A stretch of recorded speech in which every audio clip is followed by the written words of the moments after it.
So the long-awaited video is gluten-free sourdough, and today we are going to start a starter, a gluten-free sourdough starter. But first, before we do that, I wanted to talk about what you're going to need equipment-wise from start to finish with your starter all the way to making bread, and what flours you're going to need to make your starter and also to make your bread. So I have done a lot of experimenting on this, and these are the flours that work best for me and what I have found to make the best product. Now, if you've been following me for a while, you know that gluten-free breads are not the same as regular breads, and so you really cannot use an all-purpose flour in gluten-free breads. The product just does not turn out good, and you're going to get a really gummy, dense product. I've tried it multiple ways, and I've even followed people's recipes claiming that they didn't get that product, and I still did, even using different kinds of gluten-free all-purpose flour as well. So I'm a firm believer that it just doesn't work to use that. So the flours in my sourdough that I use, for the starter, you're going to need a brown rice flour and you're going to need a sorghum flour. Those are the two flours that work best in the starter, and the only thing I can think of that really why that is they are a more whole grain type of a flour, and that usually works the best. That gives you a really strong starter because you're not using any yeast. This is going to be your yeast, what's going to make the bread rise and do all of the things it needs to do, and so you need something that's really powerful and strong. So those are the two flours that I get. I get both of them on Azure Standard, and I will drop the link in the description for that. And I get them in bulk there. You can get them in a smaller size, or you can get it, I think, all the way up to 25 pounds, maybe even 50 pounds on Azure Standard. For your bread, you can use brown rice flour again for your bread, or I like to use white rice flour for my breads. It just gives you a really white, fluffy, gluten-free sourdough bread. You can use either one, so if you don't want to buy a white rice flour, you can use the brown rice flour that you use to feed your starter, so whatever one you choose to use is fine. And then you're also going to need a starch, so I use tapioca starch in my breads. So those are the four flours that you will need. I buy all of them on Azure Standard in bulk, so that's what you will need to get once we get to the bread making process. Just for today, just for your starter, you'll need a sorghum flour and you will need a brown rice flour. Now, equipment-wise, again, gluten-free breads are not the same as regular bread. So if you've ever made a regular sourdough bread, you need water, your sourdough starter, an active starter, flour, all-purpose flour, and water, and salt. I already said water and salt, and that's it. And you get this beautifully golden loaf of bread, and that is fantastic.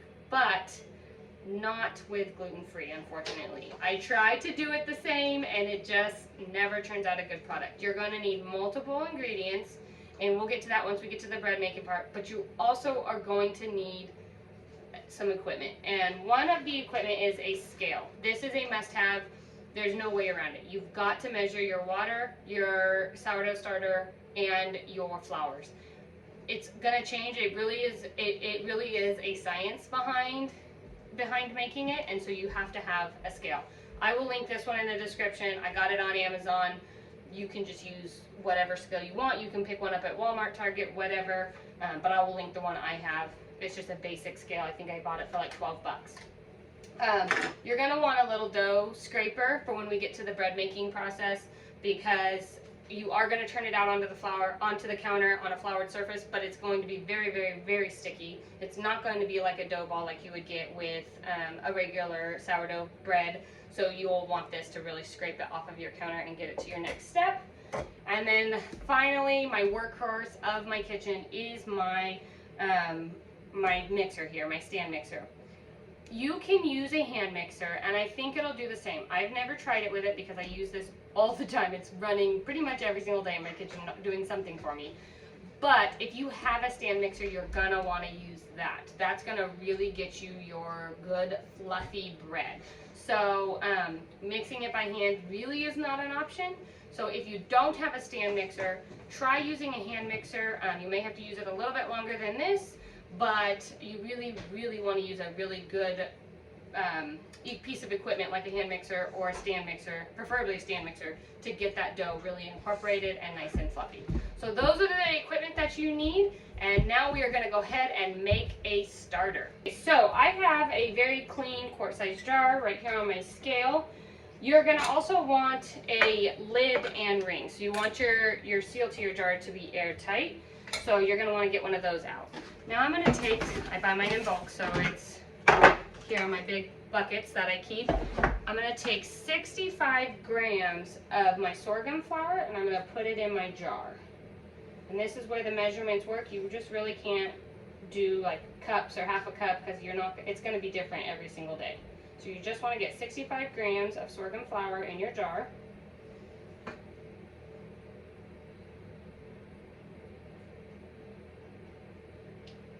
And oh, I got a little bit too much there.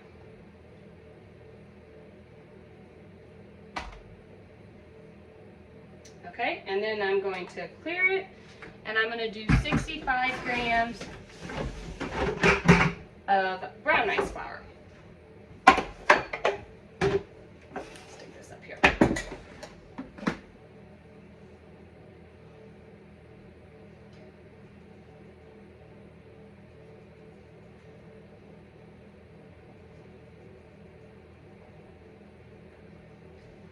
And again, make sure that you are using a scale to measure the exact amount.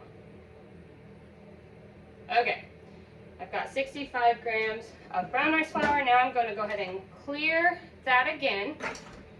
And I'm going to do 125 grams of warm water. I just got this right out of my sink. We're on well water and that should be just fine. I know some people say with sourdough to make sure it's filtered water or distilled water. I never do that. I just use it right out of my sink, and I've never had a problem. All right, so 125 grams of it. There we go. And now I'm going to take it off my scale, and I'm just going to give it a good stir until it's all mixed up. Once your flour and water is all mixed, I'm going to push down the sides with my spatula here. And actually, this is a spatula made for sourdough starter that my mother-in-law bought me for Christmas from Ballerina Farms. So if you follow them, that's what I'm using here. But you can use a wooden spoon, you can use whatever you want. They have a really thriving Instagram account. They do meat and stuff, and so she's big on sourdough, but not gluten-free. But anyways, that's the one I'm using here. Once it's nice and mixed, you're going to go ahead and put your lid and ring on it. Make just fingertip tight down. Set it on your counter or in a warm spot. Make sure your kitchen's pretty warm, between 65 and 70 degrees. And leave it on your counter, and we'll see you back here tomorrow for the next steps. Okay, we are on day number 2 of our gluten-free sourdough starter. So I'm going to kind of get close to the camera here, and if you can see, there are just a little bit of bubbles in your sourdough starter. And this, I would just discard this one on day 2. And the reason being is it's really just still flour and water. It hasn't really gotten that much of the fermentation process done with it. So I would just discard it completely. After that, you can go ahead and take your discard when you're getting ready to feed it and use it for pancakes and brownies, cookies, people make all kinds of things with it. Pretzels, whatever you want with your gluten-free sourdough discard. But for today, we're just going to go ahead and throw it completely away. So I'm just going to take about half of it, or actually a little bit more than half. You're looking for about 40 grams of starter. That's about a tablespoon or a little bit over a tablespoon. If you're concerned about how much you're discarding and not, I would go ahead and weigh it, get another clean jar here, and start over again. Just because of how much I discard and feed my starter, I kind of know what it looks like, and it's about this much starter. I know it seems weird that you don't need that much starter to keep going, but you really don't. And actually, I have found that if you leave too much starter in your jar, that it doesn't work well. Actually, the less amount, when you have, the more active your starter becomes, I should say. Okay, so I have about 40 grams here. I'm going to put it on my scale. and make sure I'm at 0. And now you're going to do the exact same thing that you did yesterday, and that is 125 grams of warm water. Again, I just used my tap water. It has not failed me, but I know there are people that say filtered water is better. I really don't see the need for that. And then I'm going to turn my stove off. I have my coffee over there. And then you're going to do 65 grams of brown rice flour and 65 grams of sorghum flour. So here's my sorghum flour.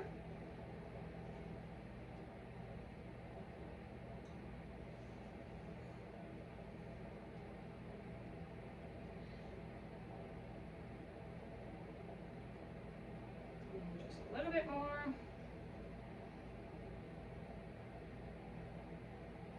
Okay, I have 65 grams there.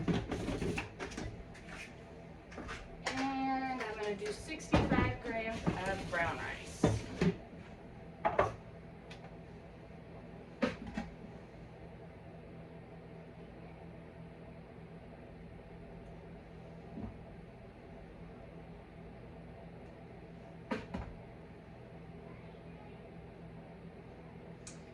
All right.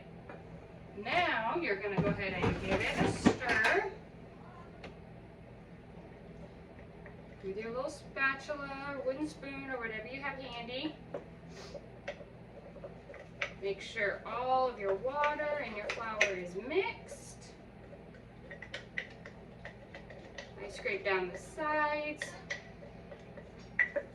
And you're going to go ahead and cap it and set it aside, and we'll see you back here tomorrow. Okay, we have made it to day 3, and your starter should actually start to look really active. And I'm going to try and get close to the camera here. You can see how there are so many bubbles, and it has grown quite larger. That means that it's working, and your starter is becoming very active. So you're going to go ahead and crack open your lid. And now we're going to discard again to about 40 grams or about a tablespoon and a half. The difference today as of yesterday is that this starter that you're discarding, you can actually use in like pancakes or muffins or cookies. You know, all of those sourdough discard recipes that you see online using a regular sourdough discard. Sometimes I'll just take those recipes, substitute my sourdough gluten-free discard, and use a gluten-free all-purpose flour blend, and I will just go ahead and use and make something from there, and it always turns out great. So now you can start using your discard or just throwing it away, whatever, or give it away to somebody else. That's another great thing you can do is somebody can take this, take about 40 grams of it, and start feeding it just like you're feeding yours, and they will have it too. So share the love. Anyways, okay, so here is your about 40 grams, tablespoon and a half that's left. As you can see, it has grown quite a bit. I mean, that is a lot of discard there. So do what you like with it. Now we're going to feed it just the same as we've been doing the last couple days. Turn my scale on here, I didn't have it on. Make sure that it is at 0, and you're going to go ahead and do 125 grams of warm water.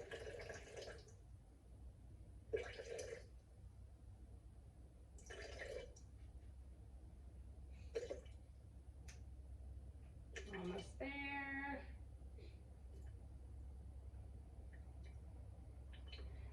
And you're going to go, and then you're going to clear it, and you're going to do 65 grams of brown rice flour and 65 grams of sorghum flour.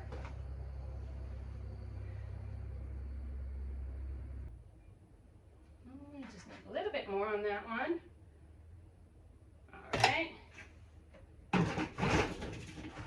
And we're going to go ahead and do our sorghum flour. Again, I buy these flours in bulk on Azure Standard.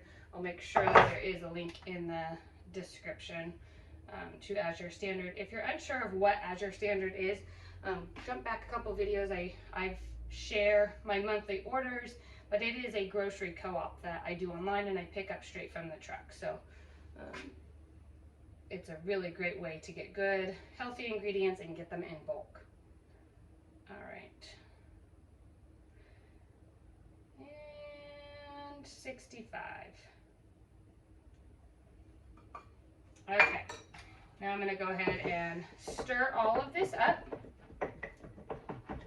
Scrape down my sides. And we are going to set this aside for another day. We are almost ready to start baking with it. There really isn't a time frame of how long you need to do this. You're just looking for a really active starter. Today was very promising with how much it grew and the amount of bubbles that were in it, which tells me that we are very, very close. It could take 5 days, it could take 7 days. It just depends on the warmth of your kitchen. It depends on the humidity in your kitchen and all of those scientific things that go along with sourdough and bread making. So we are almost there, but we're gonna go ahead and cap this with a lid and a ring and set it on our countertop for another day, and I'll see you back here tomorrow. All right, we have made it to day 4. And if you have made it this far and have not killed your starter yet, then you are well leaps and bounds beyond where I was when I first got started. So good job and kudos to you. Okay, so today you should have a pretty active starter. So I'm gonna get close and you can see that it has grown. You can see that there are so many bubbles and air pockets in it. When you open it and smell it, it should smell sweet and pretty sour, and you are on the right track. If you are not here yet on day 4, that's okay. Mine has stayed pretty active. Our house has been about 70 to 75 consistently since I started it, which is a good temperature for my starter, so it took right off. If yours isn't quite here yet, and it's not moldy or anything like that, then you know that you're still okay. Keep going. So the range is between 5 and 7 days. Because yours might be active in 5 days and ready to start making bread, it may take 7, 8, 9 days. It just depends on your kitchen, your temperature, your humidity, all of those things. So don't worry if you're on day 4 and you're like, mine doesn't smell sour at all, it just smells like flour and water. Give it some time. Okay, so like before, you're gonna go ahead and give it a stir. And then you're gonna discard. I didn't grab a bowl for discard. All but about 40 grams, which is like a tablespoon to a tablespoon and a half. Again, I don't measure that part. I just kind of eyeball it. If you want to measure and get exactly 40 grams as you get started, by all means go ahead. I did in the beginning. Now I find that it really doesn't matter, but you do need to discard more than half.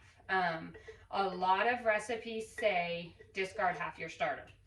And maybe that works for some people. It never worked for me. I always killed my starter, or it just never really got very active. And I think that the less starter you have, the more active it is. And I don't know why that is, or that really doesn't make much sense, but it's the truth. That's how it's worked for me anyways. Okay, now I'm gonna scrape down my sides and turn my scale on. It's warming up. All right.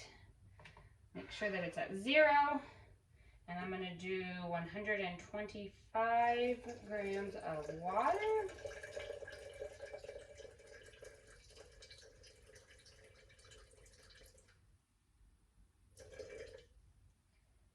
And one more drop. It was at 124. All right. Clear it, and now I'm going to do 65 grams of sorghum flour and 65 grams of brown rice flour. Okay, and now I'm going to do 65 grams of, that was brown rice flour, so now I'm going to do 65 grams of sorghum flour.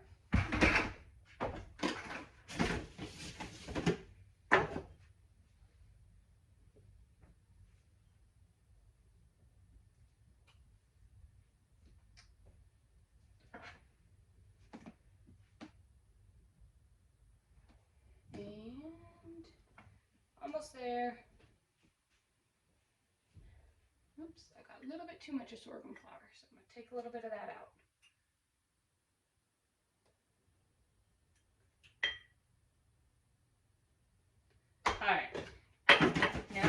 take my spoon here, or my little spatula. I'm going to go ahead and stir it up. Make sure that I'm scraping down the sides and getting it all mixed in nice. And I'm going to go ahead today, put on a rubber band onto my jar. Now this is because I'm pretty certain mine is active enough. It smells really sour and sweet, and it had lots and lots and lots of air bubbles and air pockets. So I'm pretty certain this is ready to go. So I'm gonna go ahead and put my rubber band on just at the line of where I fed it. And this is just as like a measuring tool to be able to see if your starter grows overnight. So now that I fed this today, I'm going to go ahead and watch it and see if it gets above my rubber band line here. If it gets super full of bubbles and air tomorrow when I open the cap and it smells sweet and sour, then I know I'm ready to bake, and I will go ahead and bake with this starter. It's ready to go. If it doesn't really rise very much and there's not a lot of bubbles and stuff, I'll go ahead and continue on discarding and feeding as we've been doing all week long. But the rubber band is a good measuring tool to make sure that your starter is nice and active and ready to make some bread. So we're gonna keep it here on the counter and let it go for 24 hours. And then tomorrow we're gonna smell it, make sure that it's all good, and probably feed it one more time and make sure that it is good and active, and after tomorrow's feeding, it'll be ready to make some bread. Okay, you have made it to day 5. And as you can see, I'm gonna come around here and see where my rubber band is and where it has grown. So it is nice and bubbly. It has grown to almost double, which, like I said in the previous day, that you're never gonna get a sourdough starter like a regular sourdough starter where you see it just oozing out over the jar and bubbling. It's just not going to happen. That's just not how sourdough with gluten-free works. So this is a really good rise. Actually, it's starting to come down a little bit from yesterday, so it was just a little bit higher than this before. But that means this is active. It is ready. When you open it up, it smells sweet and sour, and it's ready to rock and roll. So it took about 5 days to do that. The time frame for gluten-free sourdough starters is between 5 and 7 days. You're just gonna have to judge it in your kitchen, but hopefully you would get it in about 5 days. So at this point, I will do just as we've been doing all week long and discard all but 40 grams. And then I would feed it, and on day 6, tomorrow, I could bake bread with it. Then let's talk about storage a little bit. So if you want to bake bread often, then it's wise to just keep it on your counter, and yes, you'll have to feed it every single day. However, after this stage, once you've got a really active starter, so like my starter back here is right here. I fed this yesterday. It's already rose and deflated a little bit, but it's got lots of bubbles. If I wanted to bake bread, I would go ahead and feed it, wait about, I don't know, 10 hours or so. And I probably, if I was gonna make bread, I would feed this right now in the morning. And then tonight, I would make up my bread, let my bread sit overnight to rise, bake it tomorrow morning. That's what I would do. That's the best way to do it. It gives it the best rise time. You do have to feed it every single day, but if you miss a couple days, it's not as time sensitive as when you're starting your starter. That you really have to feed it every day, discard, really kind of baby it. You definitely need the ring and the lid. It's something about that air tightness that helps it not to mold. I've talked to quite a few people who are like, how do you get a starter not to mold? That was my problem before. And I think for me, every time I used a cloth and a rubber band or not an airtight seal, it molded after like 2 days. I don't know why. I don't know what's the difference. But a ring and a lid is a must. However, at this point, now that you have an active starter, I don't store mine with a ring and a lid. I just use these WEC jars, and it just has the lid that just rests on it. I took the rubber and the clips off of it, and it just rests right on it, and I like them a lot. So that's what I use for my everyday starters. But you can continue to use a mason jar like this and put a cloth on it with a rubber band, or just one of those plastic lids that fits, that doesn't seal completely tightly, or you can continue to use the airtight seal. That's fine too, but you don't have to at this point. If you don't want to make bread right away, then you can definitely just store it right in the fridge. So take a clean jar. I put my starter in a nice clean jar and stick it right in the fridge. And people say you should only let it go about a month and then take it out, feed it, because it is going to need to be fed maybe once a month. I've left it in there for like 6 months. And I didn't kill it. It was definitely needing some feedings when I got it out, but it didn't kill it. So that's up to you on how long you want to leave it in there. But if you don't bake bread every day, if you don't want to hassle with it, but you still want to keep your starter for when you do want, you can go ahead and stick it in the fridge. But do note, when it goes in the fridge, it does go dormant and kind of like a long sleep. And so when you go to wake it back up, you usually need a couple days to wake it back up. That means you just need a couple feedings. So I would pull it back out, stick it on my counter, let it come to room temperature, discard till 40 grams, feed it the 65 grams of sorghum, 65 grams of brown rice flour, 125 grams of warm water, let it sit for 24 hours. The next day I'd feed it again. And then usually at that point, you'll see it rising good, you'll see lots of bubbles, and it's ready to rock and roll. I've done it after one feeding, being in the fridge for a long time, taking it out, feeding it, and then made bread. You just don't get as good of a rise because it's not as active. It's still kind of sleepy. So you do need to give it some time to wake up. But that is how you make a gluten-free sourdough starter. That is the tips and tricks, the flours that I use, and how to get it started. Get your sourdough starter going. And we are going to come back here, not next week. Next week I am going to share my top 3 ways to preserve tomatoes, because I know all of us that garden have a ton of tomatoes right now, and if you're like me, you either had your frost or you're about to have your first frost, and all your tomatoes are inside and you need to quickly get them put up and away. And so I'm going to share my top 3 ways I do that, because I've been doing that all week this week. And then the week after that, we are going to make our first gluten-free sourdough bread. And so get your starter started, get it on your counter or in your fridge once it's started, and meet back here and we will be making some bread soon. We'll see you next time. Take care.